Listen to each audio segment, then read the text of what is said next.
여러분 안녕하세요. 찾아가는 새벽기도 시카고 예수사랑교회 조선영 목사입니다. 오늘도 변함없는 주님의 은혜와 평강이 저와 여러분의 삶의 종일을 풍성하기를 기도합니다. 오늘 말씀은 이사야 10장 12절부터 16절까지 말씀입니다. 제가 읽어드리지요. 그러므로 주님께서 시온산과 예루살렘에서 하실 일을 다 이루시고 말씀하실 것이다.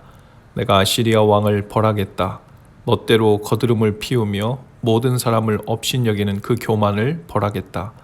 그는 말한다. 내가 민족들의 경계선을 옮겼고 그들의 재물도 탈취하였으며 용맹스럽게 주민을 진압하였다. 나는 내 손의 힘과 내 지혜로 이것을 하였다.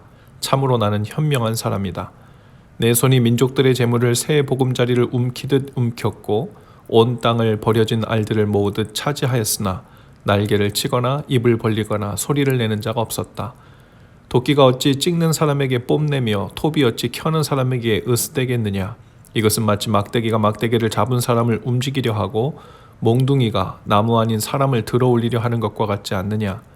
그러므로 만군의 주 하나님께서 질병을 보내어 살찐 자들을 파리하게 할 것이다. 생사람의 가슴에 불을 질러 화병에 걸려 죽게 하실 것이다.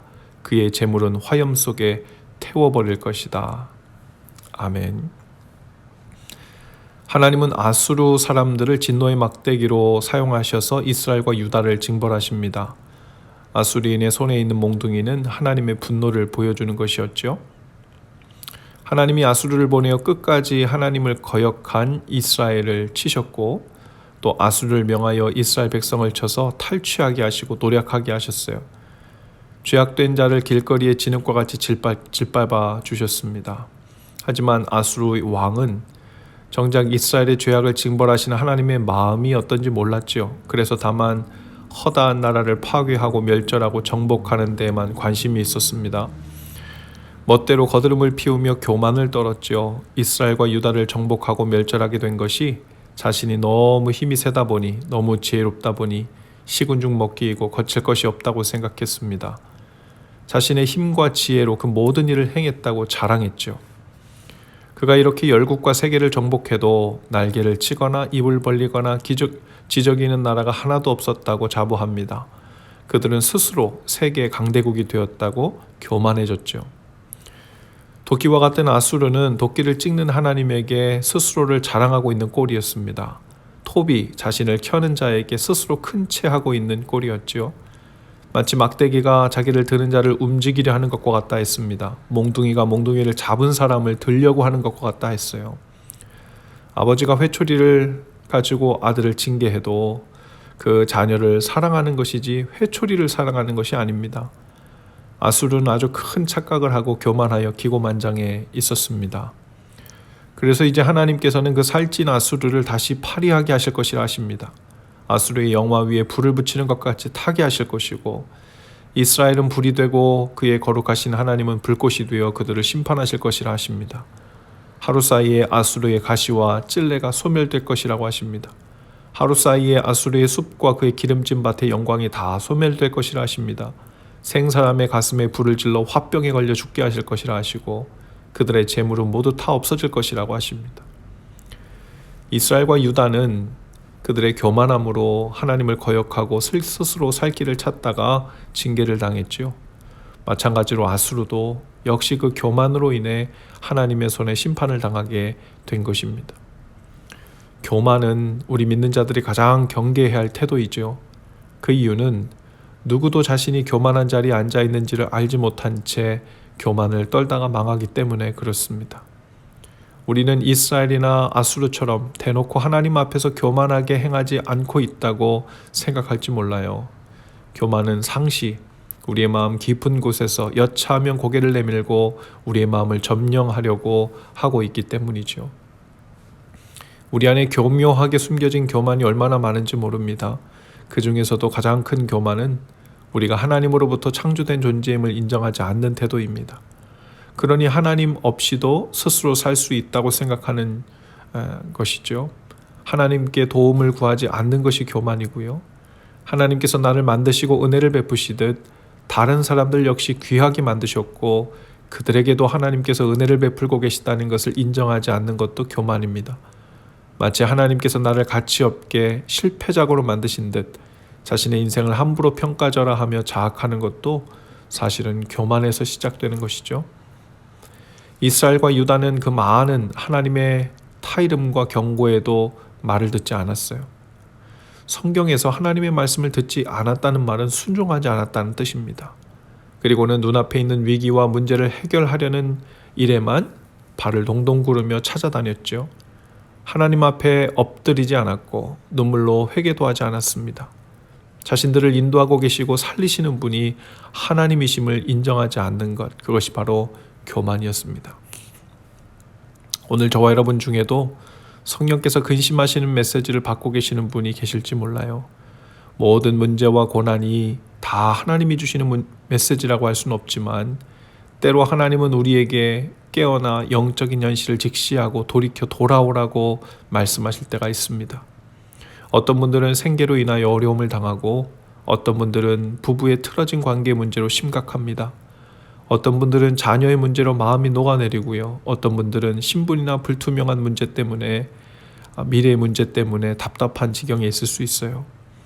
그런데 그것들보다 더 큰 문제는요. 아무리 마음이 녹아내리고 영혼이 신음할 만한 문제를 만나도 하나님 앞에 고집스럽게 엎드리지 않는다는 것입니다. 그냥 아이고 힘들어 답답해 이러한 소리는 연신 외치면서도 하나님 앞에 살려주세요를 하지 않는 것입니다.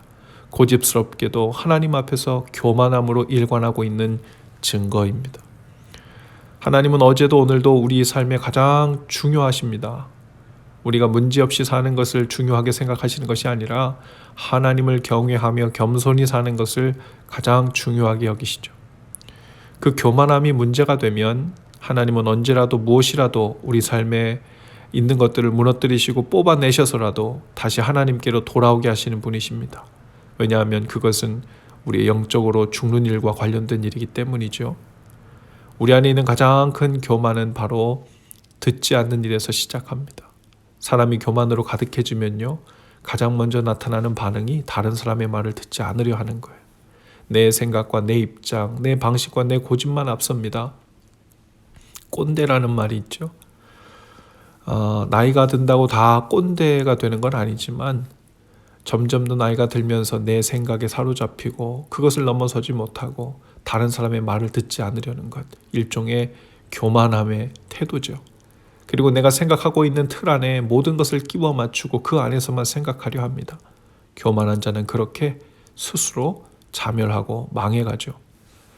사람이 교만해지면 마찬가지로 하나님의 말씀도 듣기 싫어합니다. 가까이 하기도 싫어합니다. 내가 옳다고 생각하는 것에 자꾸 하나님께서 끼어드시는 것이 싫고 고치라고 말 듣는 것이 싫고 실제로 내 삶을 내가 원치 않는 방향으로 바꾸는 것이 싫기 때문입니다. 그리스도가 이 땅에 오셨지만 그 빛이 내 안에 비추면 내가 원치 않는 삶이 드러날까 하여 어둠으로 도망가 버리는, 바로 예수님을 피해 믿지 않는 일 자체가 교만이고 가장 큰 죄악인 이유가 바로 거기 있죠. 고집스러운 교만입니다. 교만은 죽음에 이르는 병입니다.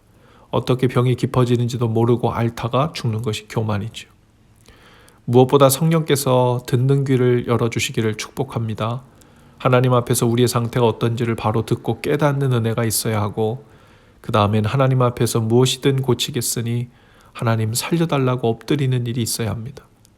이스라엘처럼 아니 다른 방법이 있을 거야 하고 계속해서 엉뚱한 곳을 방황하고 또 강대국을 찾아다니고 하는 일이 문제가 아니고, 아수르처럼 내가 가진 힘과 지혜로 다 해결할 수 있다는 태도를 가지는 것도 망하는 길입니다.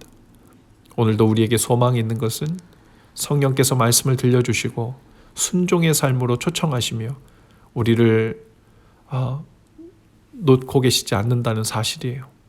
평소에 유하고 부드러워 보이는 사람도 위기의 때가 오면 그 안에 감춰두었던 고집스럽고 교만하게 굳어버린 마음이 드러나게 되어 있죠. 어쩌면 지금 이 어려운 시절을 우리가 지나면서 우리 안에서 그러한 교만함이 가장 잘 드러나 보이는 시절일 것입니다. 그것이 보인다면 참 다행한 일이고 고치면 될 일입니다. 오늘도 하나님 앞에 나아가 겸손히 도움을 구하고 듣는 귀를 열고 순종으로 돌이켜 생명길로 나아가시는 저와 여러분 다 되실 수 있기를 주님의 이름으로 축복합니다. 기도합시다. 주님, 아수르처럼 교만으로 굳어진 저희를 불쌍히 여겨 주옵소서. 어떤 것도 저희의 힘이나 지혜로 이룬 것이 아님을 알게 하시고 겸손히 하나님 앞에 살 길을 구하게 하옵소서. 하나님 앞에서 높아져 굳어져 버린 교만함과 불신앙을 온전히 무너뜨려 주시고 주님 앞에서 사는 날이 시작되게 하옵소서. 예수님 이름으로 기도합니다. 아멘. 여러분 오늘도 예수 사랑으로 화이팅입니다. 내일 아침에 다시 찾아뵙죠.